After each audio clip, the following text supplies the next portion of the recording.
नमस्कार, मैं कमलेश कबीर आपका एक बार फिर स्वागत करता हूं इस नए एपिसोड में। आज अगर हम बात करें सुप्रीम कोर्ट के फैसले की, जो अरविंद केजरीवाल का एक याचिका लगाई गई थी अरविंद केजरीवाल के वकीलों के द्वारा, और याचिका जो थी वो थी कि अरविंद केजरीवाल की जो गिरफ्तारी है वो वैधानिक है या नहीं है। लेकिन इसके बावजूद सुप्रीम कोर्ट ने ये मन बना चुका था, या सुप्रीम कोर्ट के जो जज थे वो ये मन बना चुके थे कि अरविंद केजरीवाल को जमानत देनी है, जबकि जमानत की मांग नहीं रखी गई थी। और ना सुप्रीम कोर्ट ने इस बात पर फैसला किया कि उनकी गिरफ्तारी वैधानिक थी या वो वैधानिक नहीं थी, क्योंकि दिल्ली हाई कोर्ट ने इससे पहले ही फैसला दे दिया था कि अरविंद केजरीवाल की जो गिरफ्तारी है वो बिल्कुल जायज़ है, वैधानिक है, और उसको गिरफ्तार करने के लिए ईडी के पास पर्याप्त सबूत है। तो फिर सुप्रीम कोर्ट ने ऐसा फैसला क्यों दिया? अब इसके अलग अलग मायने जो है वो निकाले जा रहे हैं। एक ये हो सकता है कि भारत जो है वो एक लोकतांत्रिक देश है, लेकिन क्या इस लोकतांत्रिक देश में ऐसा संभव है कि राजनेताओं के लिए कानून अलग है? जब भी किसी राजनेता को किसी बड़े आरोप में अगर गिरफ्तार किया जाता है तो फिर जो माननीय जो न्यायालय हैं उनको विशेष कानून जो है वो याद आ जाते हैं। लेकिन क्या ठीक ऐसा ही फैसला जो है वो आम आदमी के लिए भी होता होगा? तो ऐसा जो है अभी तक आपने और मैंने या किसी भी राजनीतिक विश्लेषक ने ऐसा अभी तक सुना नहीं होगा कि किसी केस में ये हुआ हो कि आम आदमी को जो है वो इस आधार पे जमानत दे दी गई हो क्योंकि उसको जो है वो विशेषाधिकार प्राप्त है या वो कोई जो है वो विशेष मामला है। लेकिन ऐसा आज जो है वो हुआ नहीं है। अब सुप्रीम कोर्ट के इसी फैसले को जो है वो अब जिसकी हम बात करें जनता की, तो जनता जो है वो इसको अलग अलग तरीके से देख रही है। कुछ जो सुप्रीम कोर्ट के फैसले को जो है वो सही ठहरा रही है और कुछ लोग इस फैसले को गलत भी बता रहे हैं। खैर, सुप्रीम कोर्ट उच्चतम न्यायालय, एक सुप्रीम पावर उसके पास है, तो उसमें जो कोर्ट ने फैसला कर दिया वो सर्वमान्य होता है। ना आप उसके लिए मना कर सकते हैं, ना मैं कर सकता, ना कोई राजनेता कर सकते। इसका आदेश जो है वो सभी को मानना ही होता है, ना हम उसके जो है वो खिलाफ जा सकते हैं। लेकिन हम इसको दूसरे मुद्दे के साथ में इसकी जो है वो तुलना जरूर कर सकते हैं। अरविंद केजरीवाल वो खुद जो है वो चुनाव नहीं लड़ रहे हैं, उनकी पार्टी चुनाव लड़ रही है, और दिल्ली में आने वाले चरणों में जो है वो दिल्ली में चुनाव होने वाले हैं, जहां आम आदमी पार्टी 4 सीटों के ऊपर चुनाव लड़ रही है। ठीक उसके बाद में 1 जून को पंजाब में चुनाव होने वाले हैं, और ऐसी स्थिति में अरविंद केजरीवाल को जमानत दी गई है। लेकिन इसके उलट जब एक इस प्री पार्टी की हम बात करते हैं तो फिर हमें बात करनी पड़ेगी अमृतपाल की। अमृतपाल, जिसको खालिस्तानी समर्थक बताया जाता है, अभी फिलहाल जो है वो डिब्रूगढ़ जेल में है। कानून व्यवस्था को हाथ में लेने की कोशिश की थी। अपने साथी को उन्होंने, आपको पता होगा, 7-8 घंटे की जो है वो बड़े पुलिस का थाने का घेराव करके, हम पुलिस वालों के ऊपर हमला करके उन्होंने अपने साथी को छुड़ाया था, और उसके बाद में अमृतपाल के ऊपर NSA लगा दिया गया था और गिरफ्तार करके डिब्रूगढ़ जेल में जो है वो बंद कर दिया गया था। और वही अमृतपाल सिंह जो है वो अब जमानत मांग रहा है। 7 दिन के लिए उसको जमानत चाहिए, और जमानत किस आधार पे? क्योंकि वो श्री खडूर साहिब से चुनाव लड़ना चाहते हैं, उनको नामांकन करना है। तो फिर यहाँ पे कोर्ट का जो फैसला है वो अलग क्यों हो जाता है? क्योंकि अरविंद केजरीवाल, उसके ऊपर भी बड़े जो है वो गंभीर आरोप है, एक बड़ा स्कैम, और उसको जो है वो दिल्ली हाई कोर्ट उसको जायज़ ठहरा चुका है। और ऐसी स्थिति में जब ईडी के पास में जो है वो डिजिटल फुटप्रिंट है, उनको वो कोर्ट में जो है वो साक्ष्य के रूप में पेश कर चुकी है। ईडी के पास में जो है वो 164 के तहत जो है वो बयान लिए गए हैं, जो कोर्ट की परमिशन के बाद में लिए जाते हैं, और ऐसे बयानों के ऊपर जो है वो कोई भी अंगुली नहीं उठा सकता। तो फिर अरविंद केजरीवाल के लिए अलग कानून क्यों, और फिर खालिस्तानी समर्थक अमृतपाल के लिए अलग कानून क्यों?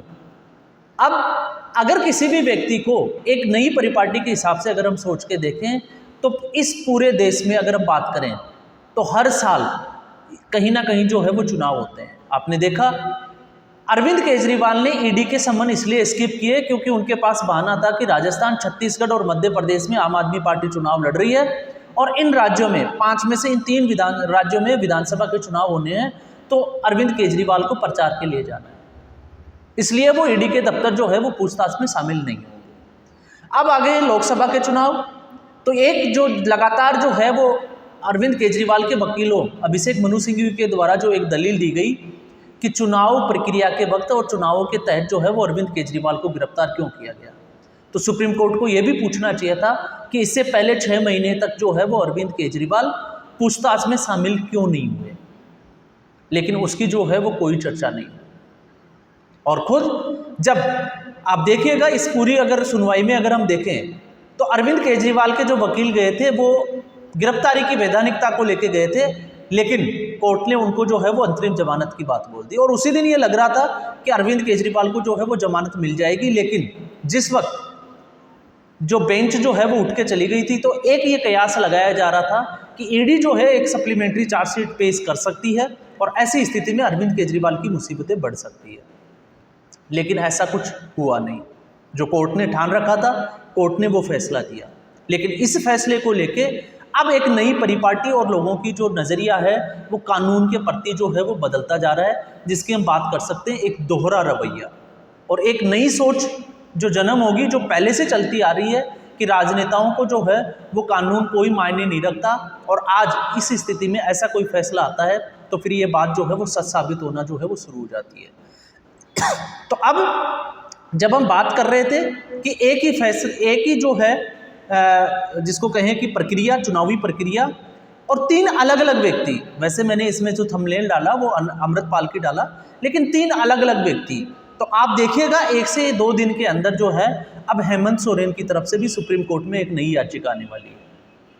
हेमंत सोरेन भी जो है वो जमानत याचिका की मांग करेगा, तो क्या हेमंत सोरेन को भी जमानत मिल जाएगी? अगर हेमंत सोरेन को मान लीजिए किसी कारण से कोर्ट जो है वो जमानत नहीं देता है तो फिर इसके लिए कौन जिम्मेदार है? फिर यहाँ पे कोर्ट जो है वो दोहरा रवैया कैसे हो सकता है? क्योंकि वो भी मुख्यमंत्री रहे हैं, झारखंड मुक्ति मोर्चा पार्टी है उनकी, और अरविंद केजरीवाल भी मुख्यमंत्री है और उनकी भी आम आदमी पार्टी है। दोनों के ऊपर घोटाले के जो है वो आरोप है, और ऐसी स्थिति में फिर तीसरा व्यक्ति अमृतपाल, जिसके ऊपर आरोप है कि वो खालिस्तानी समर्थक है, लेकिन इसी देश में एक ऐसी परंपरा भी है कि सिमरनजीत सिंह मान जो है वो खालिस्तानी समर्थक है, लेकिन वो उनको जो है वो चुनाव लड़ने की छूट दे दी जाती है, वो चुनाव लड़ते हैं और चुनाव लड़कर वो संसद में भी पहुंच जाते हैं। तो अगर अरविंद केजरीवाल को जमानत मिल सकती है तो फिर अमृतपाल सिंह को भी जो है वो जमानत मिलनी चाहिए। ऐसा आप और हम नहीं, इस देश के बहुत सारे लोग जो है वो सोच भी रहे हैं, और आने वाले दिनों में जो है वो आपको ये जो है वो देखने को भी मिलेगा, जब ओपनली हम कहें कि लोग जो है वो सीधे तौर पे खुले जो है वो समर्थन करेंगे कि अमृतपाल को जमानत क्यों नहीं मिल रही है। तो ये सुप्रीम कोर्ट का फैसला, और सबसे बड़ी बात, सुप्रीम कोर्ट ने ऐसी कोई बाउंडेशन जो है वो अरविंद केजरीवाल के ऊपर लगाई नहीं है जिससे ये लगे, क्योंकि मेरिट्स के आधार पे जो है वो सुप्रीम कोर्ट ने बात जरूर की है, लेकिन हाँ ये है कि मुख्यमंत्री है, लेकिन मुख्यमंत्री जो है वो अपने ऑफिस में नहीं जा सकते और वो संवैधानिक प्रक्रिया के तहत वो किसी भी फाइल के ऊपर हस्ताक्षर नहीं कर रहे। मतलब एक तरफ सुप्रीम कोर्ट ये कह रहा है कि आपके ऊपर मुकदमा चल रहा है, आप आरोपी हो, और ऐसी स्थिति में जो है वो आप मुख्यमंत्री के जो है वो पद पे रहते हुए मुख्यमंत्री के काम नहीं कर सकते, लेकिन चूंकि चुनाव है इसलिए हम आपको जो है वो जमानत के ऊपर बाहर भेज रहे हैं, आप चुनाव प्रचार कर सकते हैं। और चुनाव प्रचार करने के बाद में भी आप देखोगे इसका फायदे की अगर हम बात करें तो आम आदमी पार्टी को इसका सीधे तौर से फायदा जरूर होगा। क्यों? क्योंकि कहीं ना कहीं अगर हम देखें जो कार्यकर्ता आम आदमी पार्टी के हताश हो चुके थे उनमें एक उत्साह और जोश, क्योंकि अकेले अरविंद केजरीवाल ऐसे व्यक्ति हैं आम आदमी पार्टी में जो अपने कार्यकर्ताओं में उत्साह जो है वो भर सकते हैं। इसके अलावा कोई ऐसा बड़ा नेता अरविंद केजरीवाल का साथी जो है वो ऐसा है नहीं है। और दूसरा, इसी मामले में आप एक चीज़ और देखिए कि मनीष सिसोदिया, जिनको अभी तक जो है वो जमानत नहीं मिली है, तो जो बार बार जो है वो कोर्ट में सेशन कोर्ट से लेके लोअर कोर्ट से लेके हाई कोर्ट के बाद में जो है वो अपर कोर्ट सुप्रीम कोर्ट से जमानत याचिका की मांग कर चुका है, बीमारी का बहाना भी कर चुका है, लेकिन उसके बावजूद सुप्रीम कोर्ट उनको जमानत नहीं दे रही है। और पिछली बार उन्होंने अपनी बीमार पत्नी के लिए जो है वो अंतरिम राहत या अंतरिम जमानत की मांग की थी, लेकिन सुप्रीम कोर्ट ने ये टिप्पणी कर दी थी कि उनका बेटा जो है वो उसकी देखभाल कर सकता है, इसलिए उनकी न्यायिक हिरासत जो है वो बढ़ा दी जाती है। एक मुख्यमंत्री अरविंद केजरीवाल, जिसके इशारे पे ये सब कुछ हो रहा था, जो कि हम बात कर रहे हैं, क्योंकि विजय नायर वो अहम कड़ी है, क्योंकि आम आदमी पार्टी जो है वो अब इसका एक जिसको कहें कि अलग तरीके से इंटरप्रेट जरूर करेगी, लोगों के सामने जरूर रखेगी कि देखिए अरविंद केजरीवाल जो है वो निर्दोष थे, इसलिए वो जमानत उनको मिली है, कोर्ट ने उनको बिना मांगे ही जमानत दे दी है। लेकिन ये सबको पता है कि कोर्ट ने ऐसा जो है वो कोई टिप्पणी नहीं की है अरविंद केजरीवाल को। 1 तारीख को जब चुनाव प्रचार जो है या चुनाव जो है वो पंजाब में ख़त्म हो जाएंगे और 2 तारीख को अरविंद केजरीवाल को सरेंडर करना है। अभिषेक मनु सिंघवी ने ये जरूर दलील दी थी कि उनको जो है वो 4 जून को फैसला आना है चुनाव का और उसके बाद में 5 जून को उनको जो है वो जिसको कहें कि समर्पण की जो है वो तारीख दी जाए, लेकिन सुप्रीम कोर्ट ने उसको मानने से मना कर दिया। दूसरा, अब अगर इसके हम अपोजिट देखते हैं, जहां आम आदमी पार्टी को फायदा हो रहा है, तो इसका फायदा जो है वो भारतीय जनता पार्टी को भी हो सकता है। और वो ऐसा इसलिए क्योंकि लगातार जो है वो लोकतंत्र खतरे में है, क्योंकि अरविंद केजरीवाल को गिरफ्तार कर लिया गया है। तो क्या अरविंद केजरीवाल अब छूट जाए, अब जेल से वो बाहर आ गए, तो क्या अब लोकतंत्र जो है वो बच गया है? तो ये धारणा जो है, ये नैरेटिव जो है वो आम आदमी पार्टी का यहाँ पे फेल हो जाएगा। दूसरा, जेल का जवाब जो है वो वोट से, ये एक नैरेटिव जो है वो आम आदमी पार्टी ने तैयार किया था। तो जब अब अरविंद केजरीवाल जेल में है ही नहीं, तो फिर ये नैरेटिव भी जो है वो आम आदमी पार्टी का खत्म हो जाएगा। आम आदमी पार्टी और अरविंद केजरीवाल, जिसकी नीयत के ऊपर जो है वो पहले से ही लोगों को, या हम कहें कि वो शंकाओं और शक के घेरे में थे, क्योंकि उन्होंने कोविड की आड़ में शीश महल खड़ा किया। शीश महल में आपने देखा किस तरह से जो है वो एक बड़ा स्कैम को जो है वो अंजाम दिया गया। इसके अलावा इसके पार्टी के और भी बड़े नेताओं के ऊपर बड़े आरोप है। और ऐसी स्थिति में अरविंद केजरीवाल को सिर्फ और सिर्फ एक राजनेता होने के नाते अगर ये राहत दी जाती है, तो फिर सीधे तौर पे जो है वो सुप्रीम कोर्ट के इस फैसले पे लोगों की शंका जो है वो जाहिर सी बात है वो होनी ही है। और इससे जो है वो बच भी नहीं सकते, वो किसी के लिए भी, चाहे हम किसी की भी बात कर सकते हैं। आप देखिए स्थिति और परिस्थिति की अगर हम बात करें, तो चाहे वो अमृतपाल हो, चाहे अरविंद केजरीवाल हो, या फिर हेमंत सोरेन हो, सबकी एक ही स्थिति है। तीनों जेल में थे, तीनों के ऊपर जो है वो अलग अलग आरोप थे, लेकिन तीनों ही जो है वो चुनाव प्रक्रिया का एक हिस्सा है। एक सीधे तौर पे जो है वो नामांकन करने के लिए, क्योंकि भारतीय संविधान कहता है कि कोई भी व्यक्ति जो है वो चुनाव लड़ सकता है। और अमृतपाल जो है वो पहला कोई ऐसा कोई व्यक्ति नहीं है जो जेल में रहते हुए, इससे पहले और भी बहुत सारे नेता जो है वो जेल में रहते हुए या उनके ऊपर जो है वो बड़े बड़े आरोप और बड़े बड़े केस थे, लेकिन उन्होंने चुनाव प्रक्रिया में हिस्सा लिया है। तो ऐसी स्थिति में फिर ये कोर्ट का जो है वो दोहरा रवैया क्यों, ये एक जो है वो बड़ा सवाल एक इस फैसले से जो है वो जरूर उठेगा। और आने वाले दिनों में इसका रिएक्शन 1 या 2 दिन में हमें जो है वो पक्ष और विपक्ष दोनों तरफ से जो है वो देखने को मिलेगा। तो आज के एपिसोड में बस इतना ही। उम्मीद करूंगा आपको ये एपिसोड पसंद आया होगा। अगर पसंद आया, वीडियो को लाइक करें, शेयर करें, वो चैनल जरूर सब्सक्राइब करें। धन्यवाद।